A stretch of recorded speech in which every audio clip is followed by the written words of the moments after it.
sebagaimana diketahui, kemarin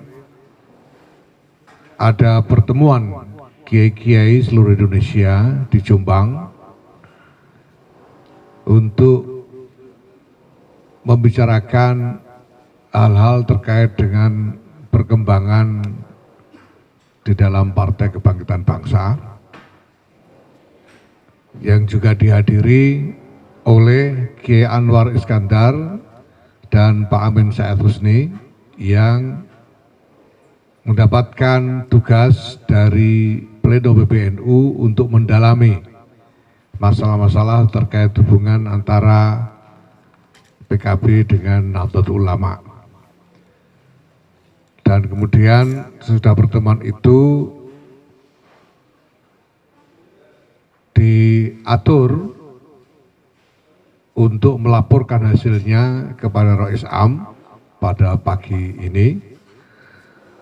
Sedangkan kebetulan saya sedang berada di Surabaya untuk berkonsolidasi dengan PCNU Surabaya terkait persiapan pelaksanaan Hari Santri tahun ini. Sehingga kemudian saya juga dipanggil untuk ikut hadir di sini mendengarkan laporan dari Kiai Anwar Iskandar dan Pak Amin Said Husni di depan Rois Am dan para kiai sepuh yang sekarang juga bersama-sama saya di sini. Dan kemudian saya mendapatkan perintah dari Rois Am untuk menindaklanjuti laporan dari Kiai Anwar Iskandar dan Pak Amin Said Husni tersebut. Pertama-tama perlu saya jelaskan sebagai klarifikasi bahwa masalah ini sebetulnya bukan masalah baru. Ini bukan baru kemarin, bukan baru beberapa bulan ini, tetapi ini adalah masalah yang sudah berlangsung lama, sudah lebih dari 15 tahun. Terjadi masalah di dalam hubungan antara PKB dengan Nahdlatul Ulama. Sudah lama sekali. Tapi memang selama ini belum pernah dilakukan upaya-upaya yang decisif untuk mengelolanya. Sampai kemudian di dalam pleno kemarin ada keputusan untuk berupaya melakukan langkah-langkah pengelolaan yang strategis, yang sistematis, yang decisif untuk mengadres atau mengurai permasalahan terkait dengan hubungan antara NU dengan PKB ini. Nah, dalam rentang sekian lama ini, setelah dilakukan pendalaman, baik melalui studi terhadap dokumen-dokumen yang pernah ada selama ini, maupun juga dari keterangan para narasumber yang diundang, ada satu masalah sangat mendasar sekurang-kurangnya yang saya kira bisa langsung dilihat dan dirasakan oleh semua orang, yaitu bahwa di dalam PKB itu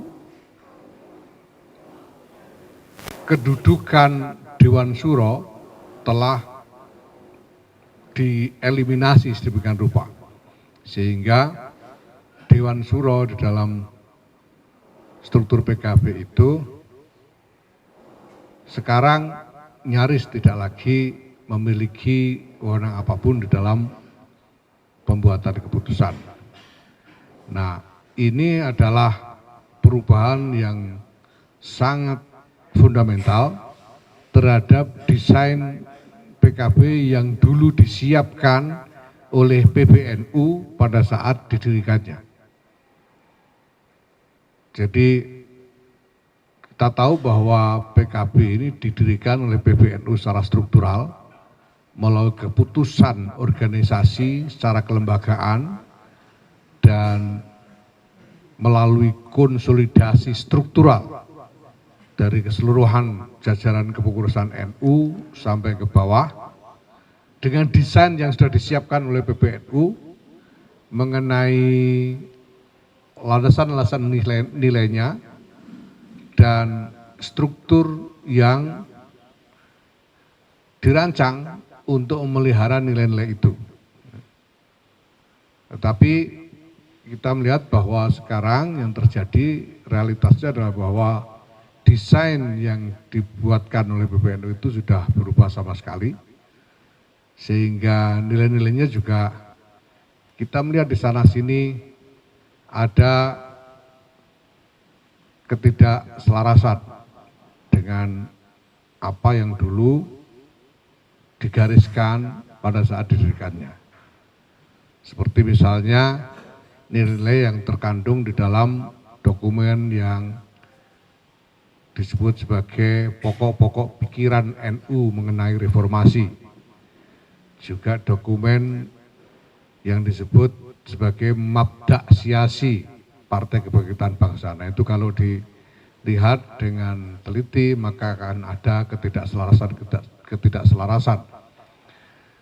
Nah terkait dengan ini semua PBNU telah membuat keputusan untuk melakukan langkah-langkah sebagai upaya menuju perbaikan. Yang perlu dipahami dalam hal ini adalah bahwa memang NU dengan Partai Kebangkitan Bangsa ini memiliki hubungan yang khusus karena Partai Kebangkitan Bangsa didirikan oleh Nahdlatul Ulama. Ini sangat jelas, sehingga Nahdlatul Ulama beserta struktur kepengurusannya sebetulnya memiliki tanggung jawab moral atas dinamika yang ada di dalam Partai Kebangkitan Bangsa itu, supaya hal-hal yang dulu dijanjikan oleh NU kepada masyarakat ketika mendirikan PKB itu, ini betul-betul tertunaikan, betul-betul terwujud. Tidak hanya sekedar menjadi wacana yang tidak ada wujudnya, sehingga janji NU kepada warganya, kepada kiai-kiai dan kepada masyarakat mengenai PKB ini tidak terpenuhi. Nah ini tanggung jawab moralnya, ya, tanggung jawab moral yang menjadi posisi dari NU, termasuk yang kemudian diambil oleh kepengurusan NU itu sendiri mulai dari PBNU sampai ke bawah.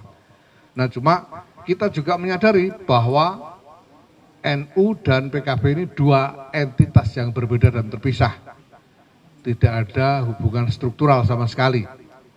Sehingga misalnya tidak bisa misalnya PBNU membuat SK memecat ketua umum PKB, tidak bisa.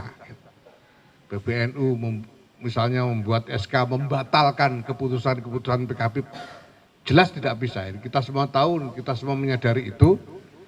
Ya. Tetapi NU memiliki leverage yang bisa digunakan untuk mendorong supaya PKB memperhatikan aspirasi-aspirasi yang ada yang berkembang. PBNU bisa memberikan nasihat, PBNU bisa memberikan sampai kepada tekanan-tekanan supaya PKB memenuhi aspirasi-aspirasi yang muncul dari kalangan Nahdlatul Ulama, aspirasi-aspirasi yang muncul dari para kiai-kiai pesantren dan seterusnya. Ini adalah mekanisme politik yang normal, yang biasa, tapi ditambah dengan bobot tanggung jawab moral NU terhadap PKB itu sendiri. Nah ini yang ke depan akan kita tempuh. Nah pada saat yang sama kita juga menyadari bahwa NU isinya NU ini bukan hanya PKB saja. Paling banyak ya Jadi warga NU yang PKB itu paling banyak dari hasil terakhir ini ya sekitar 15% saja dari keseluruhan warga NU. Sementara selebihnya sekitar 85% warga NU ini sebetulnya mendukung berbagai macam partai-partai yang lain. Sehingga NU ini tetap juga harus merawat dan mengayomi warga NU yang tidak ikut PKB. Sehingga PKB bukan hanya menjadi satu-satunya yang harus diayomi oleh NU, karena warga NU ini bermacam-macam isinya.